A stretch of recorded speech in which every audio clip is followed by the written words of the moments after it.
Okay. Our Cable, are we ready?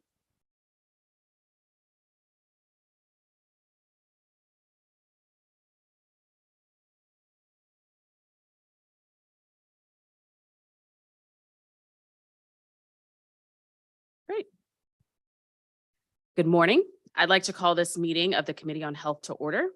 Today is Monday, March 20th, 2023, and the time is 9:30. I am at-large Councilmember Christina Henderson, Chair of the Committee on Health. I want to note the presence of the quorum. We've been joined by Councilmembers Brianna Doe from Ward 1, Councilmember Charles Allen from Ward 6. Today, we will consider Bill 25-141, the Copay Accumulator Amendment Act of 2023.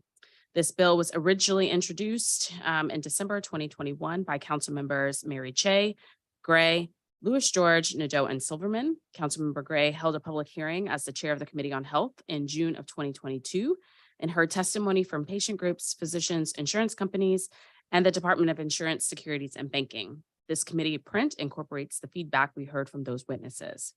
This legislation builds on the committee's prior work to lessen the out-of-pocket costs for DC residents who require expensive prescription medications by prohibiting what are known as copay accumulator programs. At its core, the bill requires an insurance company to treat any funds that go towards paying a patient's prescription drug copay, be it from the patient's wallet, from a family member or a friend, from a coupon, or from a drug company's patient assistance program, all the same as if it directly came from the patient. In our current healthcare system, copays and coinsurance can be a heavy burden for residents who require expensive prescription drugs.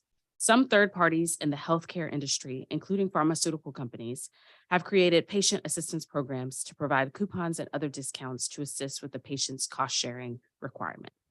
In the past few years, some health insurers have created copay accumulator programs to exclude the value of any discount or other financial assistance from a third party from counting towards the insured members' deductible or out-of-pocket maximum.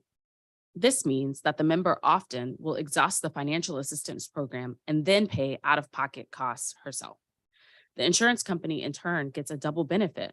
First, receiving the copay contribution from the patient assistance program, and then, after that's exhausted, receiving a copay contribution from the patient. The committee print requires insurance companies to count all of the money toward a member's cost sharing requirement as if it came directly from the member. This will result in patients reaching their deductibles and out-of-pocket maximums earlier and improve their access and affordability. Patient assistant programs have been lifesavers for patients. For example, we've heard testimony at the hearing from a young woman who was living with rheumatoid arthritis so severe that she could not walk or get herself out of bed. The patient assistance program helped her afford the only treatment that worked for her. And she spoke about the financial burden that would fall on her if those patient access funds did not count towards her deductible or out-of-pocket maximum. We also heard from a physician who treated a patient with boils all over his skin. Treatment worked, but when his financial assistance ended, he faced steep costs.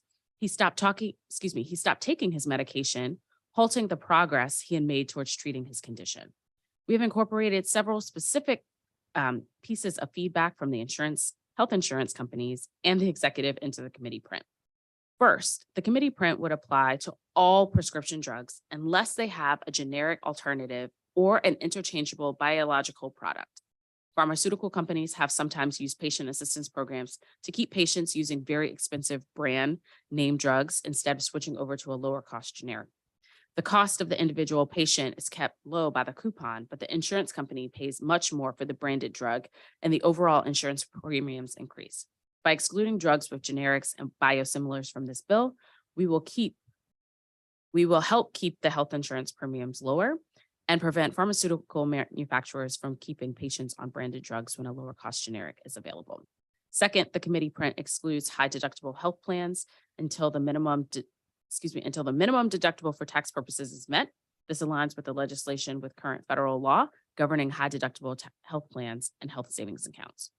We believe the committee print strikes the balance of ensuring that the patients are receiving the full benefit of their health insurance plans and are able to access necessary medications, and ensuring that pharmaceutical companies cannot take advantage of these programs to unduly increase health care costs.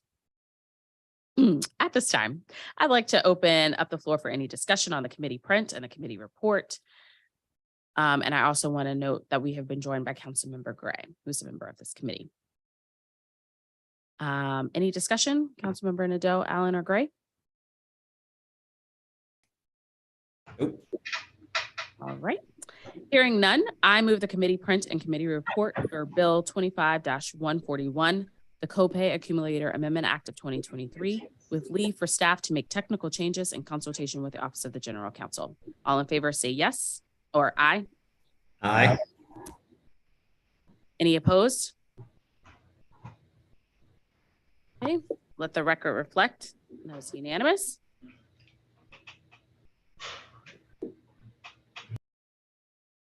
Oh, since I moved both the print and the report, that concludes today's Committee on Health meeting. The time is 9:36 a.m. and this committee meeting is adjourned. Thank you all so much for joining us. Enjoy the rest of your day. Thanks.